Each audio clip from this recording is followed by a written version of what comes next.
अस्सलाम वालेकुम मेरे प्यारे प्यारे व्यूवर्स को मेरा प्यार भरा सलाम। मैं हूं हफ्सा फरीद और आप देख रहे हैं मेरा YouTube channel Hafsa Farid cooking. आज मैं आप सबके लिए दही भल्ले की बहुत ही मज़ेदार और शानदार सी रेसिपी लेकर हाजिर हुई हूँ। बहुत ही ज़्यादा सॉफ्ट मुंह में घुल जाने वाले दही भल्ले की रेसिपी है। आपने कोई पर स्किप नहीं करना, हर पॉइंट को आपने अच्छे से वॉच करना है ताकि आपकी भी रेसिपी इसी तरीके से बिल्कुल परफेक्ट बने। तो चलिए रेसिपी बनाना हम शुरू करते हैं। सबसे पहले बिस्मिल्लाहिर्रहमानिर्रहीम। यहाँ पर हम ले लेंगे दाल। आधा कप मैंने मूंग की दाल ली है और आधा कप ही माश की दाल। इसको आपने अच्छे से धो लेना है और पूरी रात भिगो कर रख देना है। ओवरनाइट भिगोए रखेंगे। उसके बाद आपने सुबह उठकर इसको अच्छे तरीके से 2-3 दफ़ा दोबारा पानी से धोना है और इस तरीके से छलनी की मदद से इनका पानी निकाल लेना है और इनको आपने अच्छे से ग्राइंड कर लेना है। तो ये देखिए मैंने अच्छे से इनको ग्राइंड कर लिया है। हल्का हल्का पानी शामिल करेंगे ताकि अच्छे से ग्राइंड हो जाए और बिल्कुल फाइन स्मूथ सा टेक्सचर हमें मिल गया है। अब आपने इसमें कुछ मसाले शामिल करने हैं। तो यहाँ पर मैं शामिल कर रही हूँ सबसे पहले आधा चम्मच जीरा का और साथ ही यहाँ पे शामिल करेंगे नमक। तो यहाँ पर नमक जो है ये भी मैं शामिल कर रही हूँ 1/4 चम्मच हस्बे ज़रूरत शामिल करेंगे। अब आपने विस्क लेनी है और यहाँ पर बहुत ही इम्पोर्टेंट पॉइंट, यहाँ पर आपने अच्छे तरीके से फेंटना है। पूरे 10 मिनट के लिए आपने अच्छे से फेंटना है और फेंटने दौरान आपने ये बात ध्यान रखनी है कि आपने एक ही डायरेक्शन में फेंटना है, ठीक है, 2 डायरेक्शन में नहीं बल्कि एक ही डायरेक्शन में आपने फेंटते रहना है और पूरे 10 मिनट के लिए फेंटना है। अगर आप यहाँ पे गलती कर जाएंगे तो पूरी की पूरी रेसिपी हमारी जो है वो ख़राब हो जाएगी। तो देखिए तकरीबन 10 मिनट हो चुके हैं और मैंने अच्छे तरीके से फेंट लिया है। फेंटने के बाद अब बहुत ही इम्पोर्टेंट टेस्ट हम करने लगे हैं। आपने ले लेना है हाफ कप पानी और उसके अंदर आपने ये अमेज़ा आधा चम्मच के करीब ऐसे फेंकना है, ठीक है। अगर देखिए ये अमेज़ा जो है ये पानी के ऊपर तैर रहा है, पानी में डूबा नहीं है, तो इसका मतलब है कि हमारी डो जो है अच्छे तरीके से तैयार हो गई है। और अगर ये पानी के अंदर फैल जाए तो इसका मतलब है अभी मज़ीद फेंटना है आपने, ठीक है। दूसरी तरफ हम लेंगे एक पैन और पैन में आपने घी मेल्ट कर लेना है, गरम कर लेना है और उसके ऊपर आपने फिर इस तरीके से आहिस्ता आहिस्ता दही भले जितने साइज़ के आपको चाहिए वो उस हिसाब से आप जो है तलेंगे। यहाँ पर तलने पे भी आपको मैं बताती जाऊँ, बहुत ही इंपॉर्टेंट पॉइंट है, आपने स्किप नहीं करना। आपने फ्लेम यहाँ पर मीडियम रखना है। घी ज़्यादा गर्म नहीं होना चाहिए। फ्लेम जो है वो आपने मीडियम ही रखना है, हाई फ्लेम नहीं करना, क्योंकि अगर आप हाई फ्लेम करेंगे तो दही भल्ले जल सकते हैं और अगर ये हाई फ्लेम पर हम कुक करेंगे तो इनका ऊपर से तो कलर जल्दी हमें मिल जाएगा मगर अंदर से कच्चे रह जाएंगे।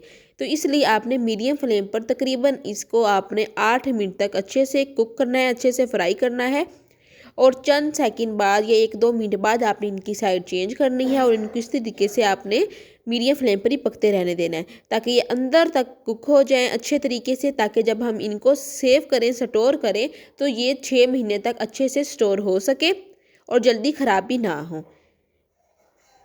चंद सेकंड बाद हम इनकी इस तरीके से साइड चेंज कर देंगे और इस तरीके से आपने पूरे 8 मिनट तक इसको अच्छे से कुक करते रहना है, परेशान नहीं होना आपने।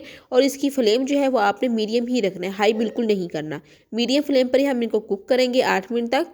साथ ही साथ इस पॉइंट पर अगर आपने अभी तक मेरे चैनल को सब्सक्राइब नहीं किया तो जल्दी से मेरे चैनल को सब्सक्राइब कर दें, लाइक कर दें और शेयर करना मत भूलिएगा। कौन सी सिटी से इस रेसिपी को वॉच कर रहे हैं ये भी कमेंट बॉक्स में ज़रूर बताइएगा। तो देखिए माशाल्लाह से कितना सुनहरा कलर आ रहा है, लाइट गोल्डन से कलर हो चुका है। एक साइड इनकी कुक हो गई है, अब दूसरी साइड हम कुक करेंगे और बहुत ही एहतियात से आप इनकी साइड चेंज करनी है। तकरीबन 8 मिनट हो चुके हैं और बहुत ही अच्छे से हमारे दही भल्ले तैयार हो गए हैं। अब आपने स्ट्रेनर की मदद से इनको निकाल लेना है ताकि अजाफी ऑयल घी जो है वो निकल जाए। तो इस तरीके से एक एक करके हम बहुत ही एहतियात से इनको निकाल लेंगे। निकालने के बाद जिस तरीके से हमने ये बनाया इसी तरीके से बाकी बैच भी तैयार कर लेंगे, उनको भी इसी तरीके से आपने फ्राई करना है। फ्राई करने के बाद इनको हमने नेक्स्ट प्रोसेस क्या है और इनको स्टोर कैसे करेंगे ये सारा कुछ मैं आपको आगे चलकर बताऊंगी। तो देखिए दूसरा बैच भी हम इसी तरीके से तैयार कर लेंगे और इनको भी आपने पूरे 8 मिनट देने हैं। अब हम प्लेट में रख लेते हैं। चलें जी, अब आपको तरीका समझ आ गया होगा। अब दूसरी तरफ इनको डिश आउट कैसे करना है ये भी बताती हूँ आपको। सबसे पहले तो देखिए सारे दही भल्ले जो हैं वो मैंने तैयार कर लिए हैं, फ्राई हो चुके हैं। अब दूसरी तरफ लेंगे दही। तो एक बाउल में मैंने तकरीबन 1 किलो दही ली है। दही को आपने अब फेंटना है। ये फुल क्रीमी दही है, पानी वाली दही नहीं लेनी है आपने। अब चंद सेकंड फेंट लेंगे। फेंटने के बाद साइड पर रखेंगे और दूसरी तरफ एक बाउल लेंगे।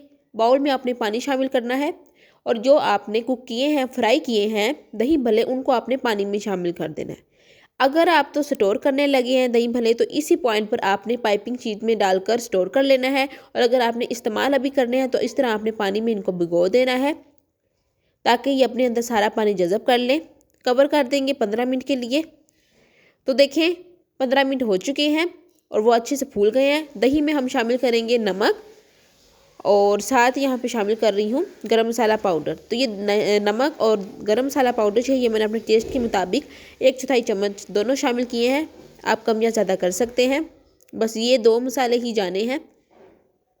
अब थोड़ा सा फेंट लेते हैं। फेंटने के बाद अब जो दही भल्ले हमने भिगो कर रखे थे 15 मिनट उनको हो चुका है। अब आपने उनका पानी निचोड़ना है अच्छे से। उनको वैसे ही दही में शामिल नहीं करना आपने, ठीक है। तो निचोड़ना किस तरीके से ये भी मैं आपको बताती हूँ। ये देखें, इस तरीके से बहुत एहतियात से आपने इनको निचोड़ना है ताकि ये टूटे ना। बहुत ही अच्छे से दबाना है आपने दोनों हाथों को और इस तरीके से सारे जो हैं दही भल्ले वो निचोड़ के आपने दही में शामिल कर लेने हैं। बहुत ही मज़ेदार रमज़ान की ये स्पेशल रेसिपी है। मुंह में घुल जाने वाले दही भल्ले तैयार हुए हैं। अगर तो आपने मेरी पूरी रेसिपी अच्छे से वॉच की है तो फिर आपकी परफेक्ट रेसिपी बनेगी। तो ये देखें, निचोड़ने का फ़ायदा ये हुआ कि उनके अंदर जो अज़ाफ़ी ऑयल वगैरह है ना वो ऊपर आ गया, ऑयल निकल गया पानी के साथ ही। तो दही भल्ले जो है उनके अंदर अब पानी नहीं, जो है ना ऑयल घी वो नहीं रहा, ठीक है। अज़ाफ़ी जो घी था वो पानी के साथ ही निकल गया। अब आपने हल्का सा मिक्स कर लेना है। अच्छा, अब मिक्सिंग करने के बाद इसको डिश आउट कैसे करते हैं ये भी मैं आपको आगे चलकर बताऊंगी। तो ये देखें, यहाँ पर मैंने हरा धनिया की चटनी बनाई है।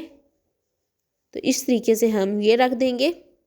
साथ ही इस पॉइंट पर अगर आपके पास इमली की चटनी है तो आप वो भी शामिल कर सकते हैं। और ये देखिए माशाल्लाह बहुत ही सॉफ्ट, मुंह में घुल जाने वाले तैयार हुए हैं। ये रेसिपी उम्मीद करती हूँ आपको बहुत ही ज़्यादा पसंद आई होगी। इस रेसिपी को आपने ज़रूर ट्राई करना है। कमेंट बॉक्स में मुझे ज़रूर बताना है कि आपकी रेसिपी ये कैसी बनी। फिर मिलती हूँ एक नई रेसिपी के साथ, तब तक हफ्सा फरीद को दें इजाज़त। अल्लाह हाफिज़।